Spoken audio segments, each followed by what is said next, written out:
Kenapa rela dengan standar yang rendah daripada standar yang tinggi? Tapi hari ini kita harus pasang stiker di mobil karena minyak bersubsidi, padahal tidak disubsidi lagi. Yang mensubsidi sekarang masyarakat, karena harga bahan bakar di internasional itu di bawah nol.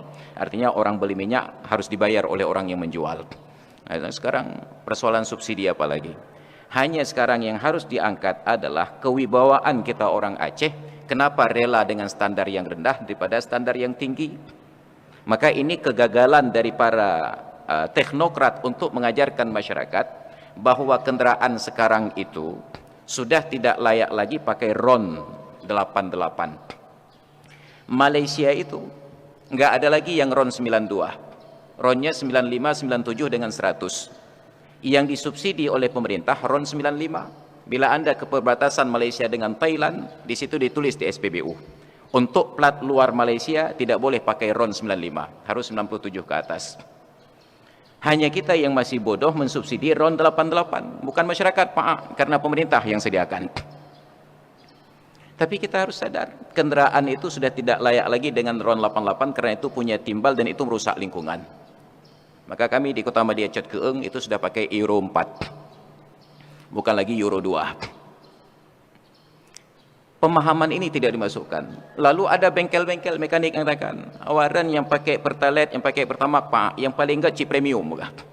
Ternyata diukur pada kijang kapsul tahun 98. Ketika kompresi mesinnya tidak setinggi kompresi mesin sekarang.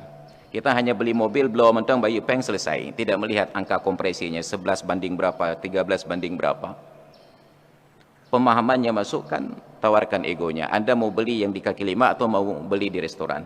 Maka kalaulah orang Aceh dibangkitkan harga dirinya, maka tidak perlu stiker. Tapi ketika stiker yang dikumandangkan, maka semua orang Aceh akan membeli stiker. Karena itu limited edition, sama seperti uang Rp75.000. Nya ada 2 juta belum stiker, tengok. Maka beruntunglah bagi yang sudah punya stiker, rawat stiker itu baik-baik, karena nanti akan diburu oleh kolektor. Ya, ini masalah kita.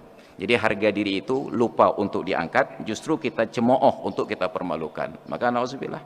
Maka hadirin sekalian yang dirahmati Allah, oleh karena itu akal sehat itu harus dijaga dan dipelihara. Saya sayangkan karena pemerintah Aceh mengambil PR yang seharusnya menjadi kewenangan dari pemerintah pusat. Pertamina itu sampai sekarang masih BUMN, belum menjadi BUMD, apalagi BUMG. Yang ada BUMG adalah Pertamini. Itu pun ambil dari Pertamina. Jadi kita nggak perlu repot-repot mengurus Pertaminanya, bah urusan pemerintah pusat. Tapi pemerintah Aceh mengambil resiko besar, ambil alih tugas kewenangan dari pemerintah pusat tentang BBM bersubsidi ini. Ini karena tidak ada yang waras yang menyampaikan saran tersebut kepada pemimpin kita. Makanya perlu orang-orang baik di sekitar pemimpin, karena mereka tidak menjangkau semuanya, perlu masukan-masukan yang baik. Makanya pembisik-pembisik itu harus orang yang sehat-sehat pemikirannya.